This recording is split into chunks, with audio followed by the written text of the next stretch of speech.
شاہ جہاں شاہ دلاں شاہ زمن، آپ کے دم سے مہو سالو شب و دن صبح و شام، مصطفیٰ مجتبیٰ آپ خیر الورا۔ ناظرین گرامی، السلام علیکم ورحمۃ اللہ وبرکاتہ۔ میں ہوں آپ کا میزبان انصار عزیز ندوی، اور آپ اس وقت سیدھی بات ٹی وی چینل کا خصوصی پروگرام ذکر میرے حبیب کا صلی اللہ علیہ وسلم دیکھ رہے ہیں۔ ناظرین، الحمدللہ ذکر میرے حبیب کا پروگرام کی 47ویں قسط ہے۔ گزشتہ ہفتے آپ نے سنا اور دیکھا تھا کہ کفار قریش اور ان کے سرداران نے اپنے مطالبات رکھتے رکھتے کس طرح تمسخر اور مذاق پر اتر آئے تھے، اور کس طرح حضور اکرم صلی اللہ علیہ وسلم نے ان کی بدتمیزیوں کے مقابلے میں ایک چٹان کی مانند اپنے موقع پر جمے ہوئے تھے، اور کس طرح سرداران قریش کو اپنے فرض منصبی کی وضاحت کرتے ہوئے انہیں لاجواب کر دیا تھا۔ اب یہاں سے ہم آگے بڑھتے ہیں۔ ناظرین، ظلم کی اس تاریکی کے درمیان امید کی کرن بھی تھی۔ اللہ تعالیٰ نے رسول اکرم صلی اللہ علیہ وسلم کو اس دور ستم کے بیچ اپنی جانوں کو ہر دم نثار کرنے کو تیار رہنے والے صحابہ کرام رضی اللہ تعالیٰ عنہم اجمعین کی ایک مخلص ٹیم بھی آپ صلی اللہ علیہ وسلم کے ساتھ کر دی تھی، جو اس طرح کے جانثار تا قیامت تک کہیں نہیں ملیں گے۔ ان کا ساتھ جیسے دور قضاء میں بہار کے جھونکے کی حیثیت رکھتا تھا۔ دشمن سخت گیر تھا، صحابہ اکرام رضی اللہ تعالی عنہم بارش کی پھوار کی طرح تھے۔ کفار قریش اپنی دشمنی اور عداوت میں پتھر سے بھی زیادہ سخت ہو گئے تھے، اور کفار قریش کی شقاوت کے اندھیرے میں صحابہ اکرام رضی اللہ تعالی عنہم اجمعین اپنے ہمراہی کے چراغوں سے مسلسل اجالا کر رہے تھے۔ اللہ تعالیٰ کے بعد آپ صلی اللہ علیہ وسلم کے لیے صحابہ اکرام ہی کی طاقت تھی جو آپ کی قوت کا سرچشمہ بنی ہوئی تھی، اور ہر مخالف ماحول میں اپنے موقف کے بے باکانہ اظہار پر آپ صلی اللہ علیہ وسلم کو آمادہ کرتی تھی۔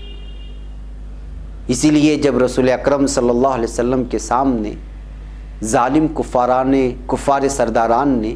مختلف مطالبے رکھے تو آپ صلی اللہ علیہ وسلم کو ذرا بھی جھجک نہیں ہوئی کہ صاف طور پر ان کے مطالبات کو پائے حقارت سے ٹھکرا دیں، ان کی مطلوبہ دعاؤں کو نظر انداز کر دیں، اور دعوت حق کو بلا کم و کاست ان کے سامنے پیش کر دیں۔ جب بات بنتے نظر نہیں آئی تو کفار قریش یاوہ گوئی اور بد کلامی پر اتر آئے،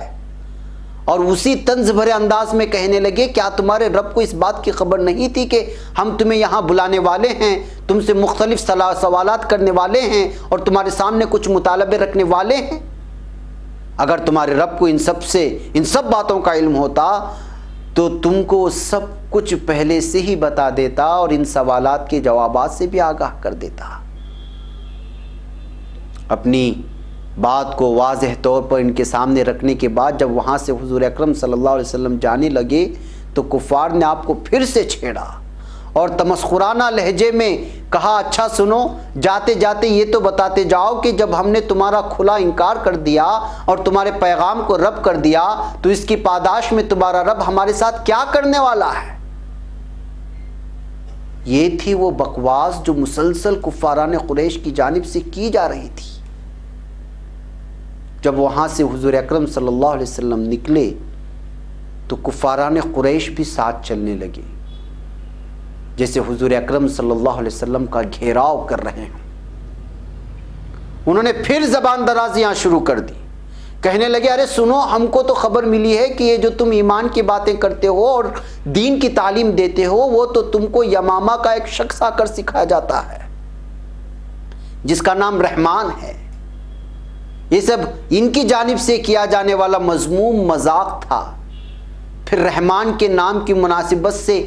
بھپتی کسنے لگے اور دھمکی بھرے لہجے میں کہنے لگے، ہم کبھی رحمان پر ایمان نہیں لائیں گے۔ اے محمد صلی اللہ علیہ وسلم سن لو، ہم کو جو بیان کرنا تھا، جو عذر ہمیں پیش کرنا تھا، سو وہ سب ہم تمہارے سامنے پیش کر چکے ہیں۔ اب جو دل میں آیا کر لو، جو بھی اثرات ہم پر ڈالنا چاہو ڈال لو، ہم تم کو اب نہیں چھوڑیں گے، یا تم ہم کو مٹا ڈالو، یا پھر ہم تمہیں نیست و نابود کر دیں گے۔ یہ کفار قریش تھے جو آپ صلی اللہ علیہ وسلم سے مخاطب ہو رہے تھے جب ان کو دین کی جانب بلایا جا رہا تھا، وحدانیت کی جانب بلایا جا رہا تھا۔ بعض لوگوں نے ڈھٹائی کے ساتھ یہ تک کہا کہ جب تک تو فرشتوں کو اور اللہ کو ہمارے سامنے نہیں لائے گا، ہم تجھ پر ایمان نہیں لائیں گے۔ ناظرین ملاحظہ فرمائے، مغرور سرداران قریش کی ہٹ دھرمی اور بد کلامی اسی پر بس نہیں کیا، بلکہ عبداللہ ابن ابی امیہ جو کہ حضور اکرم صلی اللہ علیہ وسلم کی پھوپھی عاتکہ بنت عبد المطلب کا بیٹا تھا، آپ کے پیچھے لگا دیا۔ وہ آپ صلی اللہ علیہ وسلم کے پاس آیا اور تعجب کا اظہار کرتے ہوئے کہنے لگا، اے محمد صلی اللہ علیہ وسلم، قوم کے لیڈروں نے آپ کے سامنے کتنے قیمتی آفرز رکھے، لیکن آپ نے ساری ہی پیشکشوں کو ٹھکرا دیا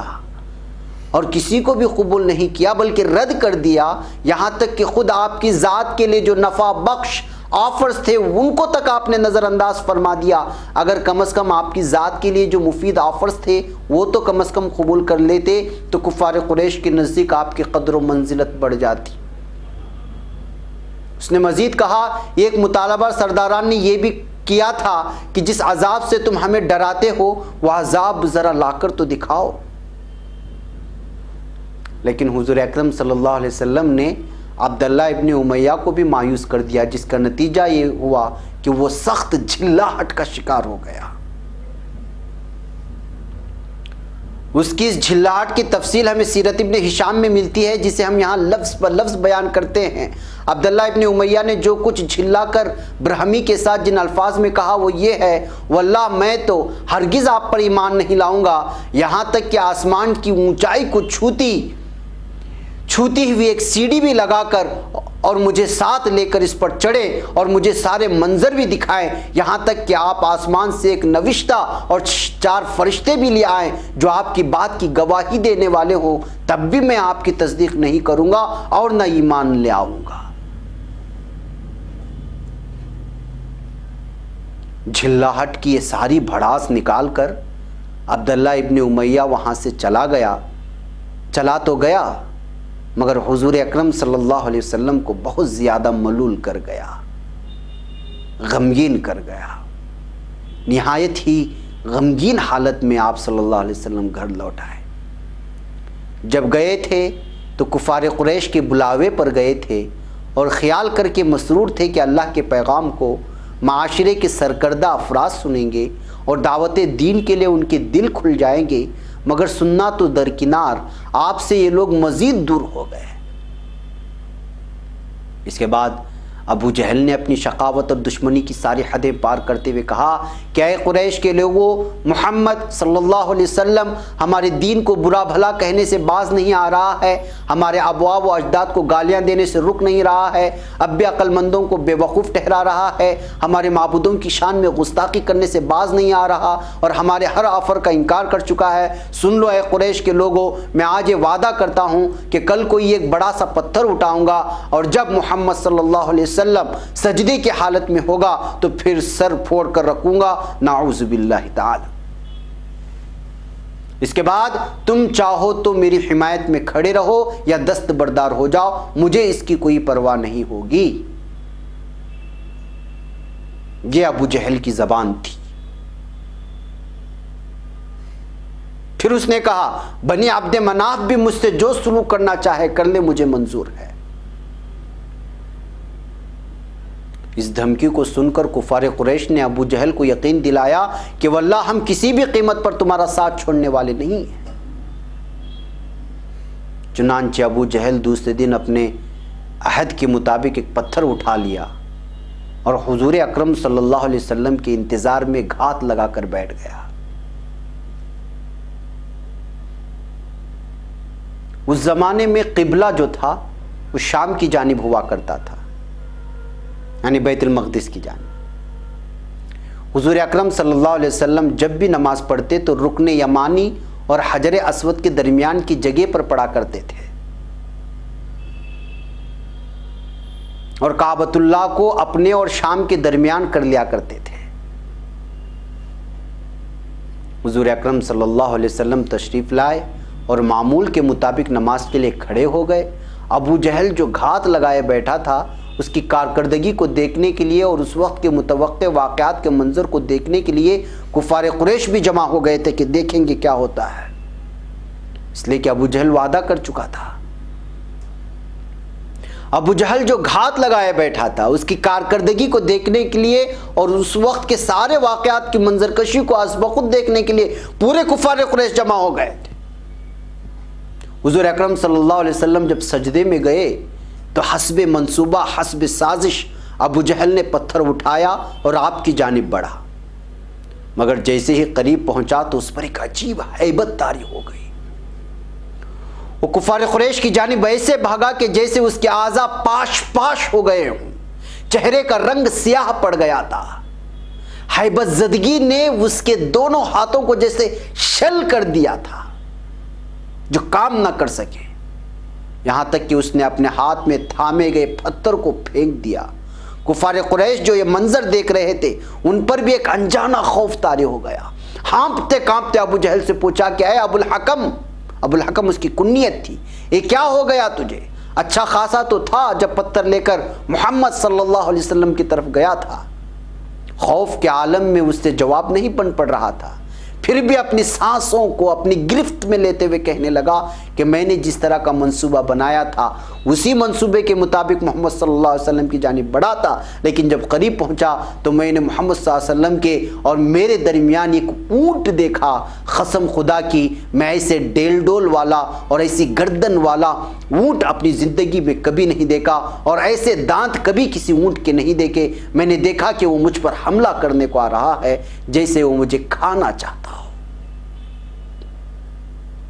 ناظرین، یہ دراصل اس حق کی ہیبت تھی جو حضور اکرم صلی اللہ علیہ وسلم لائے تھے۔